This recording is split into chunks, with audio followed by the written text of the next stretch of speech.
నమస్కారం చిక్కోలు హృదయ స్పందన న్యూస్ కి స్వాగతం. నేను సతీష్. ముందుగా వార్తలను వివరాలు చూద్దాం. అరసవల్లి ప్రత్యక్ష దైవం శ్రీ సూర్యనారాయణ స్వామి వారిని దర్శించుకునేందుకు దూర భారాల నుంచి భక్తులు ఈ రోజు తరలివచ్చారు.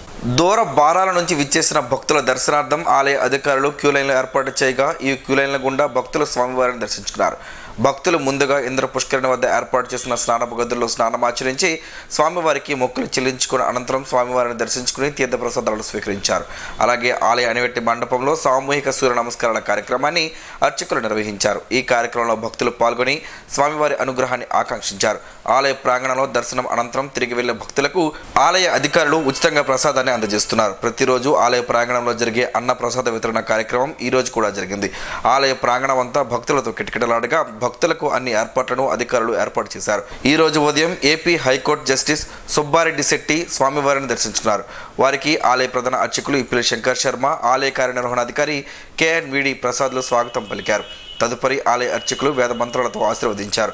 ఈ సందర్భంగా ఆలయ ప్రధాన అర్చకులు ఇప్పిలి శంకర్ శర్మ ఆలయ విశిష్టతను తెలియజేశారు. స్వామివారిని పూజిస్తే ఆరోగ్యాన్ని ఇస్తారని భక్తుల ప్రగాఢ విశ్వాసం ఉంటుందన్నారు. అసలు నిన్న చేసిన యోగా కార్యక్రమం సూర్య నమస్కారాలతోనే ఉంది. వరస శిరస దృష్ట్యా మనస వచస తథా పభ్యాం కరాభ్యాం కర్ణాభ్యాం ప్రణా అష్టాంగం ఉచితాయని 8 రకాల స్వామివారి సూర్య నమస్కారాలు ఆ ముద్రికలతోని ఆ కార్యక్రమం చేస్తున్నారు. అట్లాగే ఇది యోగాలో కాకుండా మామూలుగా సూర్య నమస్కారాలు మంత్రాలతో కూడా ఉంటాయి కాబట్టి అధర్వణమైన మంత్రాలతో. అట్లాగే ఈ సూర్య నమస్కారం చాలా ఇక్కడ ప్రత్యేకమైనది. ఆ ప్రత్యేకమైన సూర్య నమస్కారాలు అరసవల్లిలోనే జరుగుతాయి. అట్లాంటి సూర్య నమస్కారాలు చేస్తుంటారు. భక్తుల కోరికల మీదకి ఆదివారం సూర్యనారాయణ స్వామి రోజు కాబట్టి ఈ జ్యేష్ఠ మాసం ఈ 3వ వారం కాబట్టి భక్తులు తండోపతండాలుగా వచ్చి స్వామివారి సేవ చేసుకుంటుంటారు. అట్లాగే సాయంకాలం కూడా సాంస్కృతిక కార్యక్రమం ఉంటుంది. ఆ తర్వాత స్వామివారి దశవిధ హారతులు ఉంటాయి. ఇవన్నీ చూసి భగవంతుడిని వారు కొలిచి ఆయురారోగ్య భాగ్యాదులు పొందడానికి స్వామివారి తీర్థం అట్లాగే ఈ తీసుకొని కళ్ళకు రాసుకొని హృదయానికి రాసుకుంటారు. హృద్రోగం కూడా నివారణ జరుగుతుందని వారికి ప్రత్యేకమైన నమ్మకం ఉంది. కాబట్టి సూర్యనారాయణ స్వామి ఆరోగ్యాన్ని ఇచ్చే ఆరోగ్యం భాస్కరాది ఇచ్చేదని ఆరోగ్యాన్ని ఇచ్చేవాడు కాబట్టి ఆ సూర్యనారాయణ స్వామి భక్తులందరూ కూడా మొక్కి సేవ చేసుకుంటున్నారు. ఆలయ కార్యనిర్వహణ అధికారి KNVD ప్రసాద్ మాట్లాడుతూ భక్తులకు స్వామివారి దర్శనం సులభతరంగా ఉండేందుకు చర్యలు చేపడుతున్నట్లు చెప్పారు. భక్తులకు మరింత సౌకర్యాలను కల్పించేందుకు కృషి చేస్తున్నట్లు తెలిపారు. సూర్యనారాయణ స్వామి టెంపుల్ అనేది అందరికీ ఆరోగ్యం ఇచ్చే ప్రదాత.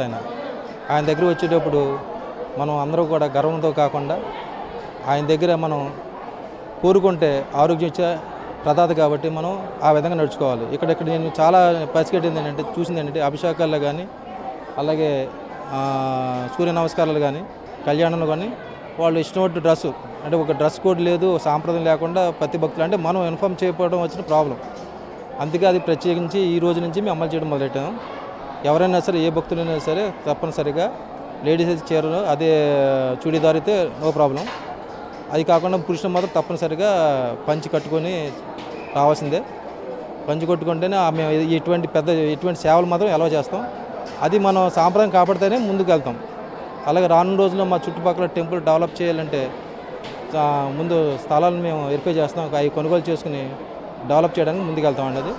ఇక్కడ చాలా మటుకు వచ్చిన 10 రోజుల నుంచి చాలా మటుకి అదే అన్నదానం కానీ అటు లడ్డు ప్రసాదాలు కానీ భక్తులు మేము కనుగొని దాంట్లో ఏమైనా మార్పులు చేర్పులు కూడా చేసుకుంటూ ముందుకు వెళ్తున్నాం. ఇంకా రానున్న రోజుల్లో కూడా మీ మీడియా కూడా మాకు ఎటువంటి ప్రాబ్లం ఉందని చెప్తే మేము అది కూడా చేసుకుని భక్తులకు ఏ విధంగా సౌకర్యం కావాలి, వాళ్ళు ఎటువంటి ఇబ్బందులు పడకుండా జరగాలని మా ఆలోచన. ఈ రోజు స్వామివారికి వచ్చిన ఆదాయ వివరాలను వెల్లడించారు. టికెట్ల రూపేణా 4,19,200 రూపాయలు రాగా పూజలు విరాళాల రూపంలో 86,102 రూపాయలు, ప్రసాదాల రూపంలో 1,88,930 రూపాయలు.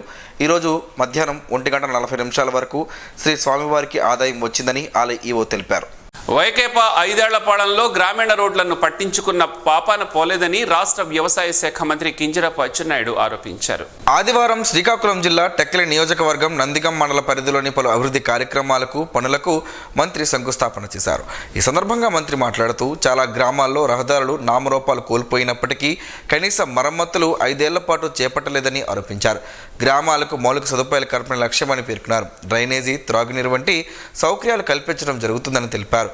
కార్యక్రమంలో అధికారులు, కూటమి నాయకులు, అభిమానులు, కార్యకర్తలు పాల్గొన్నారు. ప్రజా ఫిర్యాదుల నమోదు పరిష్కార వేదిక జిల్లా పరిషత్తులో ఈ నెల 23వ తేదీ సోమవారం నిర్వహించబడుతుందని జిల్లా కలెక్టర్ స్వప్నిల్ దినకర్ పుణెత్కర్ ఒక ప్రకటనలో ఆదివారం వెల్లడించారు. అర్జీదారులు వారి అర్జీలను నమోదు చేసుకోవడానికి meekosom.ap.gov.in వెబ్సైట్లో వారి అర్జీలు నమోదు చేసుకోవచ్చునని ఆ ప్రకటనలో పేర్కొన్నారు. అర్జీదారుల అర్జీల నమోదైన అర్జీల గురించి, వాటి స్థితి, దానికి సంబంధించిన సమాచారం గురించి తెలుసుకోవాలంటే 1100కు నేరుగా కాల్ చేయవచ్చునని వివరించారు. అర్జీదారులు గమనించి నేడు నిర్వహించే ప్రజా ఫిర్యాదుల నమోదు మరియు పరిష్కార వేదికను సద్వినియోగం చేసుకోవాలని కోరారు. ప్రతి చిన్న పనికి కూడా పాలిథిన్, ప్లాస్టిక్ వంటి వాడడం వలన పర్యావరణానికి ఎంతో హాని జరుగుతోంది. పశు పక్షాదులకు ఇబ్బందులు కలగడమే కాకుండా మానవాళికి కూడా కొత్త కొత్త రోగాలు వస్తున్నాయి.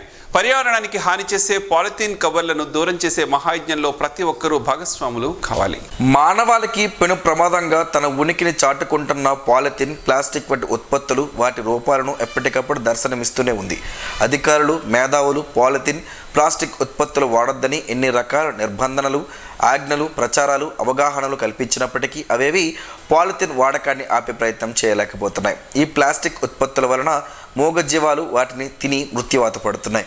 ఒక్కసారి వాడి పారేసిన పాలిథిన్ కవర్లతో పెను ప్రమాదం ఉందని ఎందరూ చెబుతున్నప్పటికీ వాడేవారు వాడుతున్నారు, అమ్మేవారు అమ్ముతున్నారు. ఇలా ఏ ఒక్కరిలోనూ మార్పు కనిపించడం లేదు. ఏ ఒక్కరో అంటే వాడుతున్నారు వారి గురించి అంటున్న వ్యాఖ్యలు ఇవి.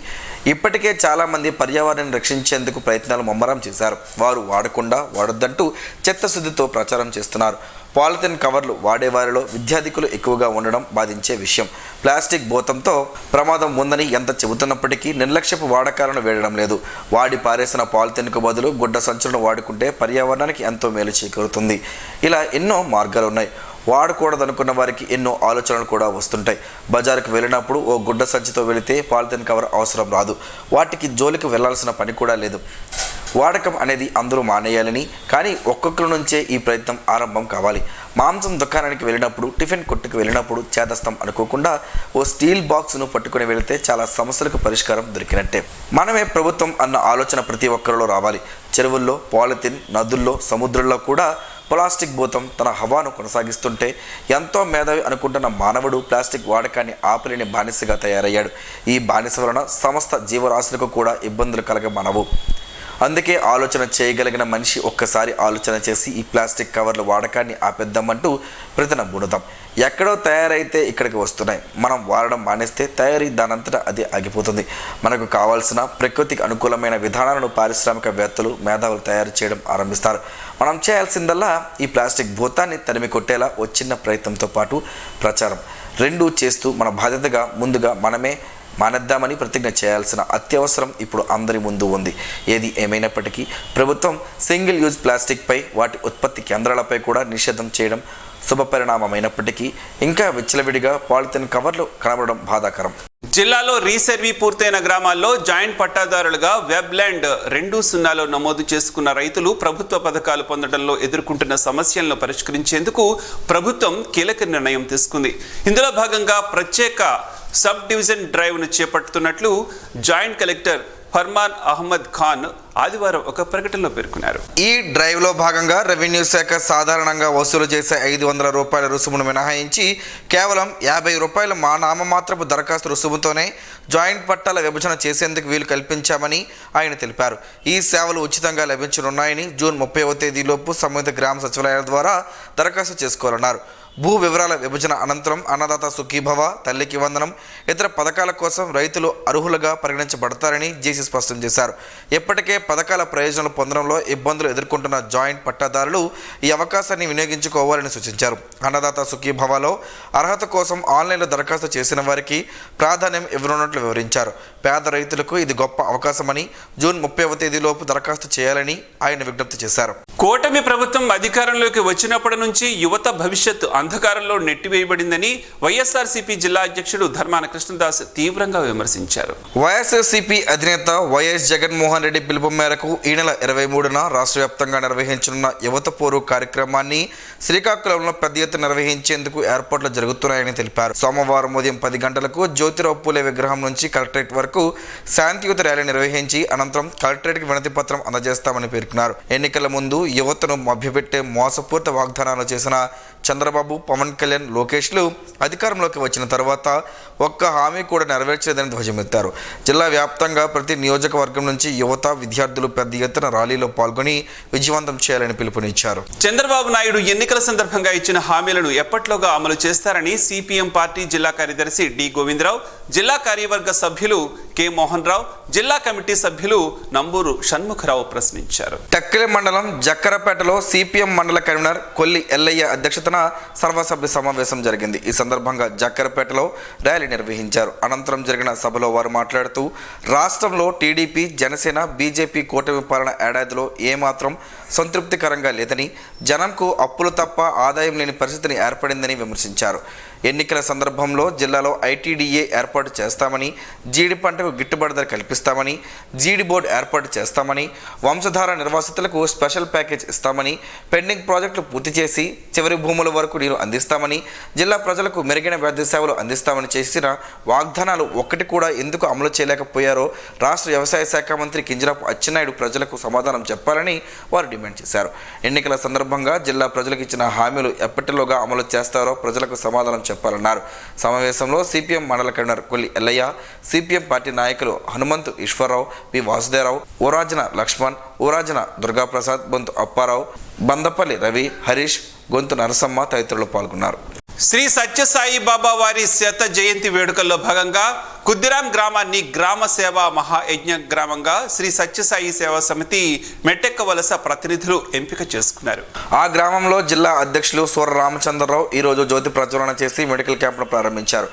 గ్రామ సేవ మెసెంజర్ ఆకెళ్ల రామలక్ష్మి, సమితి కన్వీనర్ కన్నెపల్లి వెంకట కామావధానులు బాల వికాస్ కేంద్రాన్ని ప్రారంభించారు. జిల్లా సేవాదళ సమన్వయకర్త పప్పల నాగేశ్వరరావు, స్కిల్ డెవలప్మెంట్ సమన్వయకర్త బోయిన నరసింహమూర్తి వైద్య సేవకు సుమారు 120 మంది పేషెంట్లకు సేవలను అందించినట్లు తెలిపారు. ఉచిత వైద్య శిబిరంలో వైద్య సలహాతో పాటు ఉచితంగా మందులను పంపిణీ చేశారు. Doctor Tatayyalu, doctor Anitha, doctor B Saikiran, doctor Rishikesh వైద్య సేవలో పాల్గొన్నారు. ఈ కార్యక్రమంలో సమితి study circle incharge K Malleswararao, Sevadal coordinator SG Ramana, youth coordinator B Damodar Patnaik, junior veterinary doctor G Malleswararao, Hiramandalam వృద్ధాశ్రమం ఇన్ఛార్జ్ కె ప్రహ్లాదరావు, ఆధ్యాత్మిక coordinator Yogeshwar Patnaik, Sevadal Bagadi Viswanatham, Akella Seshagiri Sastri, Peddababu, Ravindrababu, K Gangadhar, Rajyalakshmi, K Kalarani, Prabha తదితర సేవదలు పాల్గొన్నారు. శంకర్ విజయంపై ఆధ్యాత్మిక ప్రసంగం బ్రహ్మశ్రీ సంతోష్ కుమార్ ఘనాపాటి ఈ నెల 23వ తేదీ నుంచి 27వ తేదీ వరకు స్థానిక బాపూజీ కళామందిరంలో నిర్వహించనున్నట్లు శ్రీ రాజరాజేశ్వరి లలిత మహా త్రిపుర సుందరీదేవి పీఠాధిపతి పెంట రామచంద్ర శేఖర శర్మ తెలిపారు. ఈ మేరకు ఆదివారం కార్యక్రమ వివరాలను మీడియాకు ఒక ప్రకటనలో తెలిపారు. 5 రోజుల పాటు స్థానిక బాపూజీ కళామందిర్లో సాయంత్రం 6:30 నుంచి 8:30 వరకు శంకర విజయంపై ఆధ్యాత్మిక ప్రసంగం ఉంటుందని వివరించారు. అహం బ్రహ్మాస్మి ఫౌండేషన్ ఆధ్వర్యంలో ఈ కార్యక్రమం మన నగరంలో నిర్వహిస్తున్నట్లు, జిల్లా వాసులు ఈ చక్కటి అవకాశాన్ని సద్వినియోగం చేసుకోవాలని పెంట వాసిష్ఠ కార్తికేయ శర్మ విజ్ఞప్తి చేశారు. మున్సిపల్ ఇంజనీరింగ్ కార్మికులు చేస్తున్న నిరవధిక సమ్మె ఆదివారం నాటికి 39వ రోజుకు చేరుకుంది. రాష్ట్ర వ్యాప్తంగా గత 40 రోజులుగా municipal engineering section technical, non technical కార్మికులు దాదాపుగా 16,000 మంది కార్మికులు నాణ్యమైన డిమాండ్ల పరిష్కారం కోసం వివిధ రూపాలలో సమ్మె కార్యక్రమాలు నిర్వహిస్తున్న క్రమంలో ఈరోజు శ్రీకాకుళం మున్సిపల్ కార్యాలయం దగ్గర కార్మికులు నిర్వహించుతున్న సమ్మె కార్మికులు తమ నిరసనను తెలియజేశారు. ఏ పార్టీ అధికారంలో ఉన్న municipal engineering section technical, non technical కార్మికుల సమస్యలు పరిష్కరించడంలో తీవ్ర నిర్లక్ష్యం చేస్తూ కార్మికులకు చాలని జీతాలు ఇచ్చి కార్మికుల శ్రమశక్తిని దోపిడీ చేస్తున్నాయని వారు ఆరోపించారు. జీవో నంబర్ 7 ప్రకారం టెక్నికల్ కార్మికులకు 29,200, నాన్ టెక్నికల్ కార్మికులకు 24,500 రూపాయలు ఇవ్వవలసి ఉన్న 15,000 రూపాయలు ఇచ్చి ప్రభుత్వం కార్మికులను తీవ్ర మోసం చేస్తుందని ఆందోళన వ్యక్తం చేశారు. తమకు న్యాయం చేయాలని, లేనిచో ఉద్యమాన్ని తీవ్రతరం చేస్తామని వారు హెచ్చరించారు. ఈ కార్యక్రమంలో మున్సిపల్ ఇంజనీరింగ్ కార్మికుల అధ్యక్షులు శ్యామలరావు, కార్యదర్శి సతీష్, కార్మికులు, వర్క్ ఇన్స్పెక్టర్, కంప్యూటర్ ఆపరేటర్లు, DDO, gang mazdoor, attenders, electrical workers, త్రాగునీటి workers, security guards, park worker తదితరులు పాల్గొన్నారు. ప్రజా సమస్యల పరిష్కారమే ఎన్డీఏ ప్రభుత్వ లక్ష్యమని రాష్ట్ర వ్యవసాయ శాఖ మంత్రి కింజరాపు అచ్చెన్నాయుడు స్పష్టం చేశారు. శనివారం నిమ్మాడలోని తన క్యాంపు కార్యాలయంలో పెద్ద సంఖ్యలో ప్రజలు వినతులతో తరలివచ్చారు. వారి సమస్యలను ఓపికతో విన్న మంత్రి తగిన అధికారులను ఆదేశిస్తూ తక్షణమే చర్యలు తీసుకోవాలని సూచించారు. ఇటీవల గ్రామ, వార్డు సచివాలయాల్లో నిర్వహించిన హేతుబద్ధీకరణపై స్థానిక నాయకులు పలువురు మంత్రికి ఫిర్యాదు చేశారు. ఎక్కువ జనాభా ఉన్న ప్రాంతాల్లోని సచివాలయాలను తక్కువ జనాభా గల సచివాలయాల్లో విలీనం చేయడం వల్ల ప్రజలకు అసౌకర్యం జరుగుతుందన్నారు. తెలారు, వాండ్రాడ వంటి కొన్ని ప్రాంతాల్లో జరిగిన విలీనాన్ని వెనక్కి తీసుకొని మునుపటి విధంగా కొనసాగించాలని కోరారు. ఈ నేపథ్యంలో మంత్రి అచ్చెన్నాయుడు గ్రామ వార్డు సచివాలయ డైరెక్టర్కు ఫోన్ చేసి టెక్కలి నియోజకవర్గంలో హేతుబద్ధీకరణలో వచ్చిన లోపాలను సరిచేయాలని స్పష్టంగా ఆదేశించారు. ప్రజా అవసరాలను దృష్టిలో ఉంచుకుని చర్యలు తీసుకోవాలని సూచించారు. మాజీ ఎమ్మెల్యే పల్లా సింహాచలాన్కు మాజీ మంత్రి ధర్మాన ప్రసాదరావు ఘన నివాళులు అర్పించారు. వైజాగ్ సీతంపేటలోని వారి నివాసానికి మాజీ మంత్రి ధర్మాన ప్రసాదరావు ఆదివారం ఉదయం చేరుకుని పల్లా సింహాచలం చిత్రపటానికి పూలమాలలు వేసి నివాళులు అర్పించారు. ఆయన ఆత్మకు శాంతి చేకూరాలని ప్రార్థించారు. అనంతరం ఆయన కుమారుడు టీడీపీ రాష్ట్ర అధ్యక్షులు గాజువాక ఎమ్మెల్యే పల్లా శ్రీనివాసరావుకు మాజీ మంత్రి ధర్మాన ప్రసాదరావు పరామర్శించారు. ఆయన వెంట ధర్మాన రామదాస్, పవన్ కార్తిక్, మాజీ డిప్యూటీ మేయర్ జియాని శ్రీధర్, బలగ ప్రకాష్, ధర్మాన కాళీచరణ్, గేదెల పురుషోత్తం, బాణ శ్రీను తదితరులు ఉన్నారు. జిల్లాలోని డాక్టర్ బిఆర్ అంబేద్కర్ గురుకుల విద్యాలయాల్లో 2025-26 విద్యా సంవత్సరానికి 6, 7, 8, 9 తరగతుల్లో మిగిలి ఉన్న సీట్ల అడ్మిషన్ కోసం దరఖాస్తులను ఆహ్వానిస్తున్నట్లు జిల్లా గురుకులాల సమన్వయకర్త గ్రేస్ ఆదివారం ఒక ప్రకటనలో కోరారు. జూన్ 19 నుండి జిల్లాలో గల 8 పాఠశాలలో ఈ దరఖాస్తులను స్వీకరిస్తున్నట్లు తెలిపారు. దరఖాస్తు చేసుకున్న విద్యార్థినులకు జిల్లా వ్యాప్తంగా బాలురకు దుప్పలవలస, బాలికలకు ఎచ్చర్లలో 25 జూన్ బుధవారం ఉదయం 10 గంటల నుండి 11 గంటల వరకు పరీక్ష నిర్వహించడం జరుగుతుందని వివరించారు. ఎస్సీ, ఎస్టీ, బీసీ, వెనుకబడిన వర్గాల విద్యార్థినులు ఈ అవకాశాన్ని సద్వినియోగం చేసుకోవాలని ఆమె ఆ ప్రకటనలో కోరారు. పూర్తి వివరాలకు 9707368682 లేదా 9000314209 నంబర్లకు కాల్ చేసి తెలుసుకోవాలని సూచించారు. గ్రామాల అభివృద్ధి లక్ష్యంగా కూటమి ప్రభుత్వం ప్రత్యేక కృషి చేస్తోందని రాష్ట్ర వ్యవసాయ శాఖ మంత్రి కింజరాపు అచ్చెన్నాయుడు పేర్కొన్నారు. టెక్కలి నియోజకవర్గంలో చేపట్టిన రహదారులు, భవనాల అభివృద్ధి పనుల పురోగతిపై శనివారం నిమ్మాడ క్యాంపు కార్యాలయంలో ఆయన సమీక్ష నిర్వహించారు. ఈ సందర్భంగా సంబంధిత శాఖ అధికారులకు పలు కీలక సూచనలు చేశారు. చెట్లతాండ్ర, డీజీపురం, లక్కందిద్ది, మర్రిపాడు రహదారి అభివృద్ధికి 3.70 కోట్లు, నౌపడ డమరకం 13 కిలోమీటర్ల రహదారికి 6 కోట్లు అంచనా వ్యయంతో ప్రభుత్వానికి ప్రతిపాదనలు పంపినట్లు అధికారులు వివరించారు. నిధుల మంజూరులో జాప్యం ఉండకూడదని, ఇప్పటికే మంజూరైన పనులు నిర్దిష్ట గడువులోగా పూర్తి చేయాలని మంత్రి అధికారులను ఆదేశించారు. పాత జాతీయ రహదారి నుంచి టెక్కలి వరకు 4 కిలోమీటర్లలో 3.5 కోట్లతో రహదారి అభివృద్ధి పనులు శరవేగంగా సాగుతున్నాయని అధికారులు వివరించారు. పనులలో నాణ్యత తప్పనిసరిగా పాటించాలని, నిర్దిష్ట సమయం కన్నా ముందే పూర్తి చేయాలని మంత్రి స్పష్టం చేశారు. ఈ సమీక్ష సమావేశంలో రహదారులు, భవనాల శాఖ అధికారులు పి సత్యనారాయణ, రవికాంత్, తిరుపతిరావు తదితరులు పాల్గొన్నారు. రాజ్యాంగ నిర్మాత డాక్టర్ బిఆర్ అంబేద్కర్ ఆలోచనను ముందుకు తీసుకువెళ్లాలని ఆంధ్రప్రదేశ్ అంబేద్కర్ ఆలోచన ఫౌండేషన్ రాష్ట్ర chairman, senior advocate Pinipe Venkata Ramakrishna పేర్కొన్నారు. నగరంలోని ఇలుసుపురం జంక్షన్లో ఉన్న అంబేద్కర్ మందిరంలో ఉమ్మడి శ్రీకాకుళం జిల్లా ఎస్సీ, ఎస్టీ అడ్వకేట్స్ క్యాడర్ క్యాంపును శనివారం నిర్వహించారు.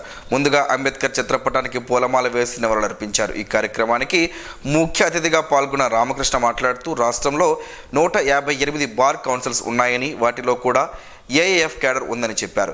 8,000 మంది ఎస్సీ, ఎస్టీ న్యాయవాదులు ఉన్నారని, ఐక్యతగా ఉంటూ మ్యాన్ పవర్ను చూపించుకోవాలని తెలిపారు. ఏఏఎఫ్ అనేది నిరంతర ప్రక్రియ అని, ఏ రాజకీయ పార్టీతో సంబంధం లేనిదని పేర్కొన్నారు.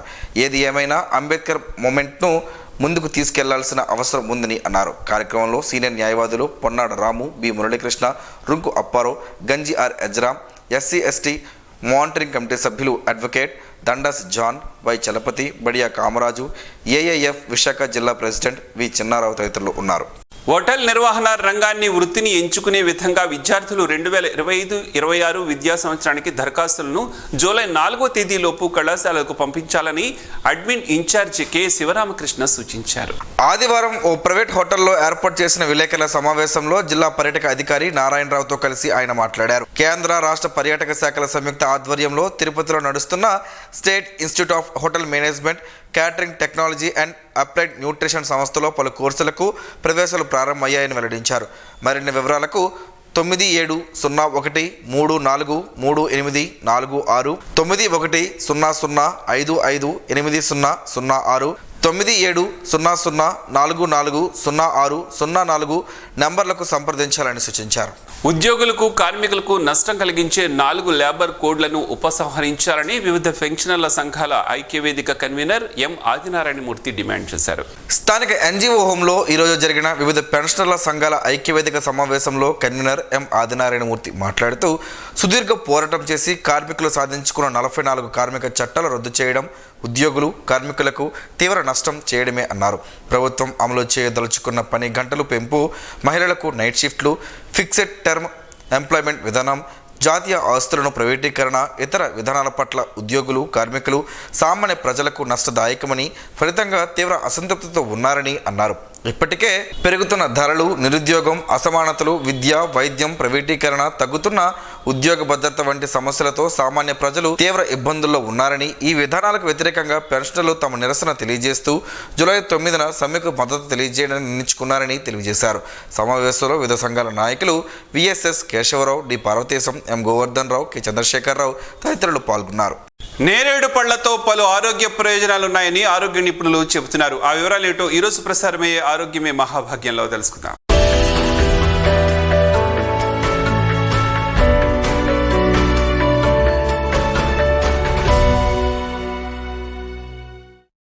శరీరం ఆరోగ్యంగా హైడ్రేటెడ్గా ఉండడానికి తాజా పండ్లు, ఆకుపచ్చ కూరగాయలు తీసుకోవాలి. శరీరాన్ని ఆరోగ్యంగా ఉంచే అనేక రకాల పోషకాలు వీటిలో లభిస్తాయి. పండ్ల వినియోగం అనేక వ్యాధుల నుండి బయటపడడానికి సహాయపడుతుందని ఆరోగ్య నిపుణులు చెబుతున్నారు. నేరేడు కూడా ఇలాంటి పండు. నేరేడు అనేక ఔషధ గుణాలతో నిండి ఉంది. Vitamin C, protein, calcium, vitamin B6, vitamin A సహా అన్ని పోషకాలు, విటమిన్లు ఇందులో లభిస్తాయి. ఈరోజు మనం నేరేడు వల్ల కలిగే ప్రయోజనాలు తెలుసుకుందాం. ఈ రోజుల్లో చాలామంది మధుమేహ సమస్యను ఎదుర్కొంటున్నారు. బ్లడ్ షుగర్ రోగులు చాలా ఓపికగా ఉండాలి. ఆహారం పానీయాల నుండి జీవనశైలి వరకు మధుమేహాల రోగులు సమన్వయం పాటించాలి. తినడం, త్రాగడం ద్వారా చక్కెర నియంత్రణలో ఉంటుంది. మధుమేహ వ్యాధి గ్రస్తులకు నేరేడు చాలా మేలు చేస్తుంది. నేరేడులో తక్కువ గ్లైసెమిక్ కంటెంట్ కనిపిస్తుంది. ఇది రక్తంలో చక్కెర స్థాయి నిర్వహించడానికి సహాయపడుతుందని ఆరోగ్య నిపుణులు చెబుతున్నారు. దీని ఉపయోగం చర్మాన్ని మెరుగుపరుస్తుంది. జామున్ని క్రమం తప్పకుండా తీసుకోవడం వల్ల గుండె ఆరోగ్యంగా ఉంటుంది.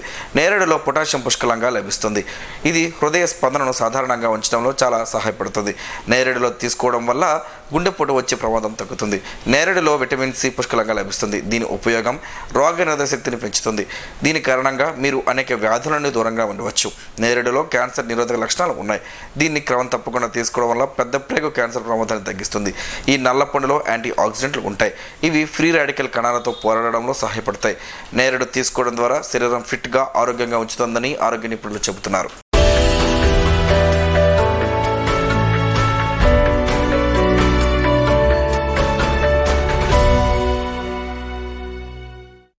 ఈ రోజు వార్తల్లో మంచి మాటను విందాం, ఆచరిద్దాం. స్ఫూర్తిని కలిగించే మహనీయుల మాటల్లోంచి ఈరోజు జీవనం గమనం గమ్యం.